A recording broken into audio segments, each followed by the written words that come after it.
नमस्कार साथियों, मेरा नाम है मनीष भारती और आप देख रहे हैं संस्कृति आईएएस यूट्यूब चैनल। साथियों, आज जिस मुद्दे पर हम बात करेंगे वह भारतीय राजनीति का, भारतीय समाज का सबसे ज्वलंत मुद्दा रहा है और वह मुद्दा रहा है आरक्षण। समय समय पर आरक्षण की मांग विभिन्न क्षेत्रों के आधार पर, भाषा के आधार पर, जाति और धर्म के आधार पर किया जाता रहा है। आज का जो मुद्दा है वह महाराष्ट्र से आ रहा है और मराठा आरक्षण की बात की जा रही है। मराठा आरक्षण का इतिहास जो है, इसकी मांग की जो इतिहास है वह कोई नया नहीं है। लंबे समय से इसकी मांग रही है, इस पर बातें चलती रही है। सुप्रीम कोर्ट ने एक बार इस पर रोक भी लगा दिया था। हालिया मामला क्या है, इन सभी मुद्दों पर हम विस्तार से देखेंगे और इन सभी चीजों के पीछे मराठवाड़ा की क्या कहानी है यह भी जानना हमारे लिए लाजमी हो जाएगा। तो इस वीडियो में आप अंत तक बने रहिए।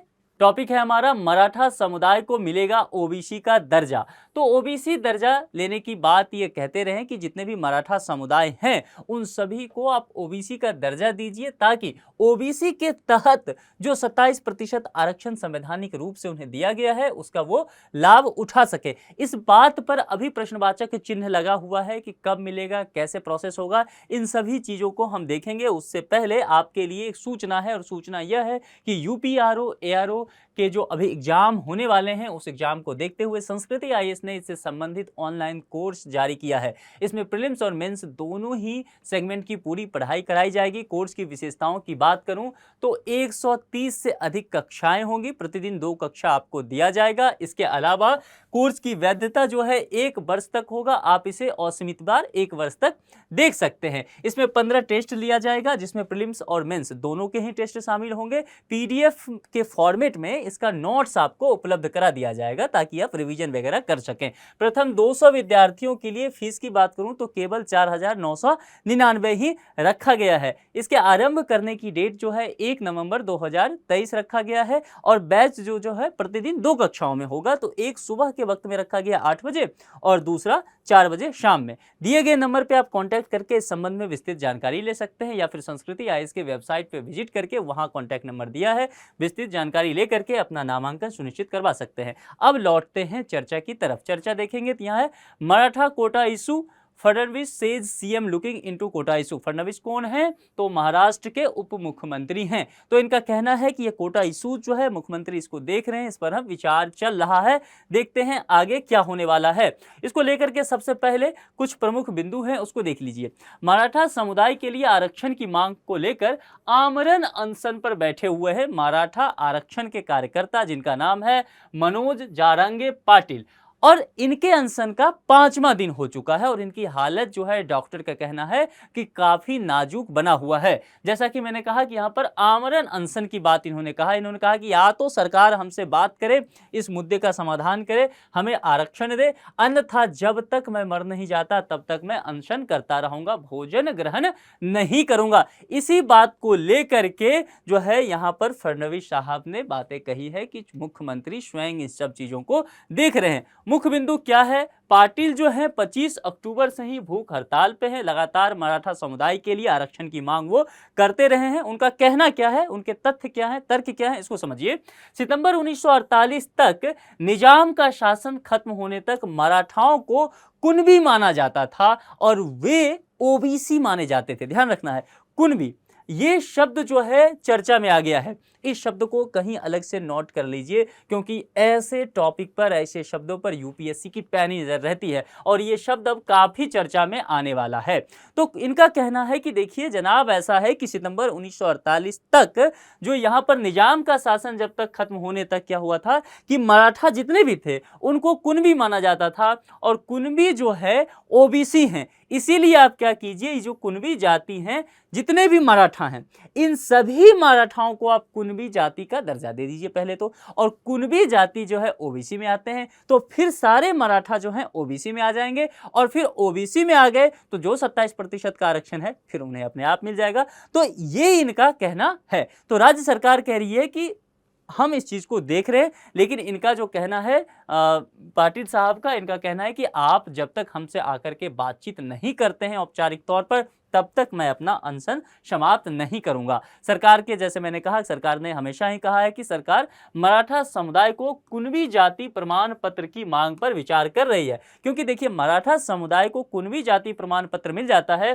तो यह जाति जो है वह ओबीसी के तहत आता है, खास करके मराठवाड़ा का हिस्सा जो पड़ता है महाराष्ट्र में वहां पर। तो इस समुदाय को कोटा देना उसकी सर्वोच्च प्राथमिकता है, सरकार यह बात लगातार कहते रही है। अब कुणबी समुदाय जैसा मैंने कहा कि चर्चा में आ गया है, तो आप इसके संदर्भ में कुछ बातें जान लीजिए। कुणबी समुदाय जो है मुख्य रूप से, सबसे पहले बात करूं तो ये जो मराठवाड़ा का हिस्सा आप देख रहे हैं ना, महाराष्ट्र का एक बड़ा भूभाग है मराठवाड़ा, ठीक है। तो मराठवाड़ा का जो हिस्सा है, इस हिस्से में यह रहते हैं कुणबी समुदाय, और यह खेती बाड़ी करते हैं, कृषि के कार्यों में संलिप्त ये रहते हैं। राज्य में इनको अन्य पिछड़ा वर्ग यानी कि ओबीसी श्रेणी के अंतर्गत इनको यहां पर जगह दिया जाता है।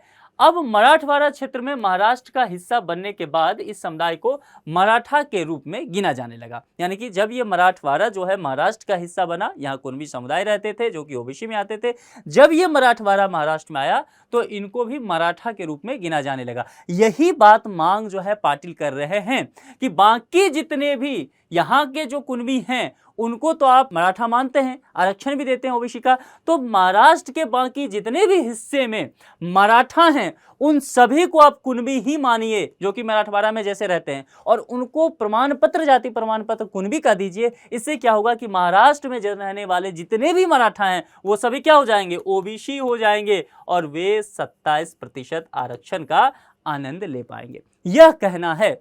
लॉजिक समझ में आ गया क्या था, क्योंकि यहां पर थोड़ा सा कॉम्प्लेक्स है इन चीजों को समझना, लेकिन आप क्लियर समझ चुके होंगे। चलिए आगे बढ़ते हैं, मराठा को लेकर के बात कर लेते हैं। हमने कुणबी समुदाय को लेकर के बात किया, अब हम मराठा को लेकर के बात करते हैं।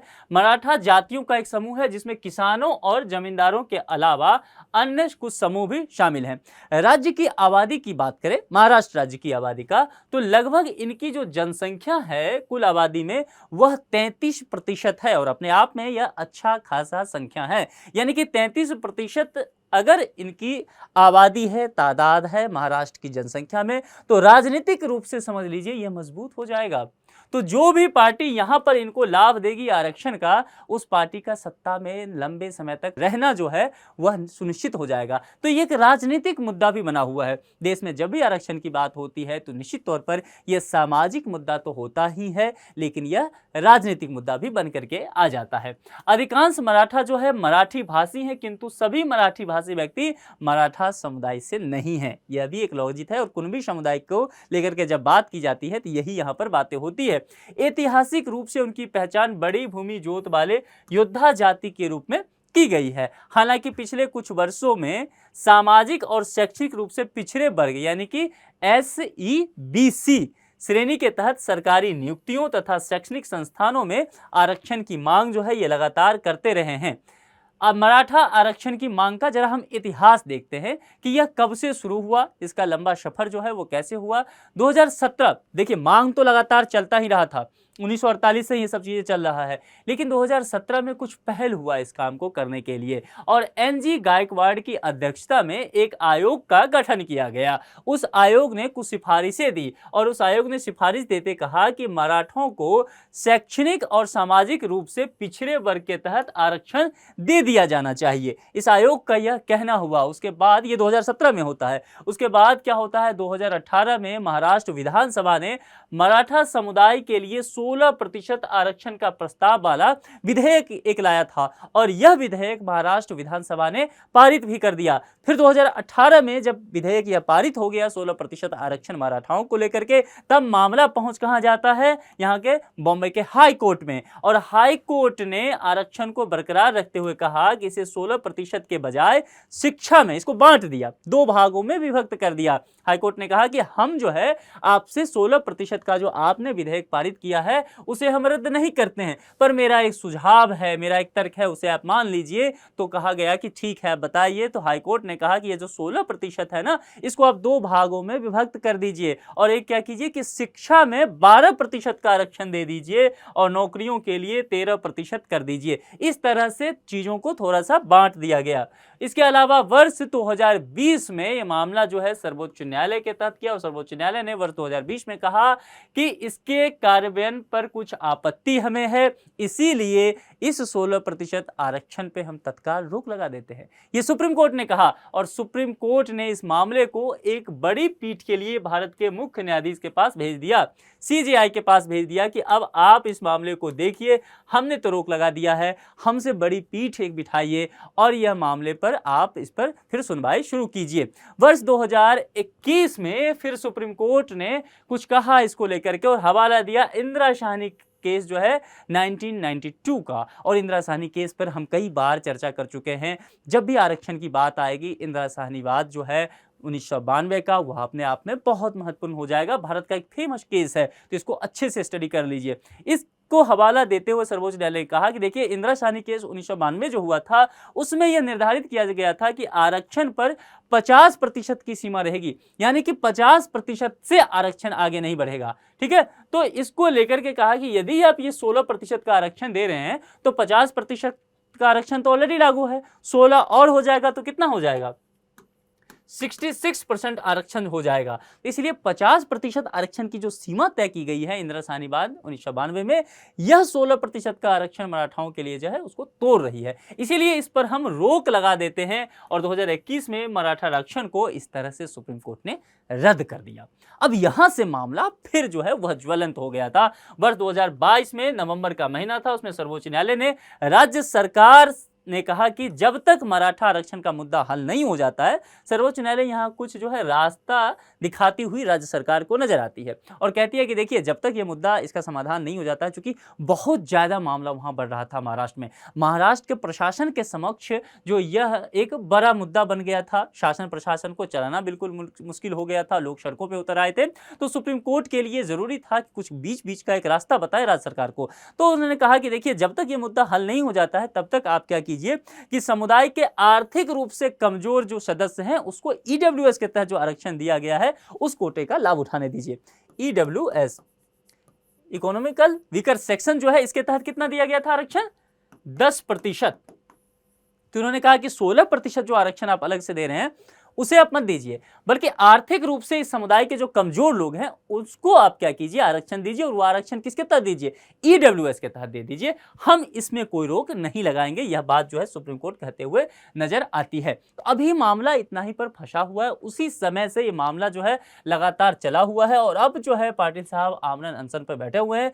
फडणवीस साहब ने, वहां के जो उप मुख्यमंत्री हैं, उन्होंने कुछ जवाब दिया है कि सीएम इस पर काम कर रहे हैं। तो देखने की बात होगी कि सीएम क्या करते हैं, क्योंकि अब जैसा मैंने कहा कि अगर विशेष समुदाय का जाति प्रमाण पत्र दे देते हैं तब ये ओबीसी समुदाय में अपने आप शामिल हो जाएगा। तो ये देखना होगा कि राज्य सरकार क्या करती है और फिर नजर ये देखना होगा, आपको ध्यान रखना होगा कि राज्य सरकार कुछ काम करती है तो फिर सुप्रीम कोर्ट का नजर उस पर क्या रहता है, सुप्रीम कोर्ट उस पर क्या कहती है। चलिए, इस पर एक प्रश्न है और प्रश्न जो है वह प्रीलिम्स के स्तर का है। हाल ही में चर्चा में रहे कुनबी समुदाय का संबंध किस राज्य से है। ठीक है, यहां पर 4 विकल्प दिए गए हैं, मध्य प्रदेश, आंध्र प्रदेश, महाराष्ट्र और उत्तराखंड। हमने इस विषय पर विस्तार से चर्चा किया है। आप अपना जवाब जो है कमेंट बॉक्स में जरूर लिखिए। अभी तक आपने संस्कृति आईएएस के चैनल को सब्सक्राइब नहीं किया है तो सब्सक्राइब करके बेल आइकन जरूर दबा दीजिए ताकि सभी इंफॉर्मेशन आप तक जल्दी से पहुंच जाए। इस वीडियो का जो ये पीडीएफ है यह आपको संस्कृति आईएएस के टेलीग्राम चैनल पर मिल जाएगा। टेलीग्राम चैनल का जो लिंक है वो वीडियो के डिस्क्रिप्शन बॉक्स में दिया गया है, क्लिक करके चैनल ज्वाइन कीजिए, वहां पर आपको पीडीएफ मिल जाएगा। तो इस लेक्चर में इतना ही रखते हैं, किसी दूसरे लेक्चर में किसी दूसरे मुद्दे पर आपसे मुलाकात होगी। अपना ख्याल रखिए। Thank you.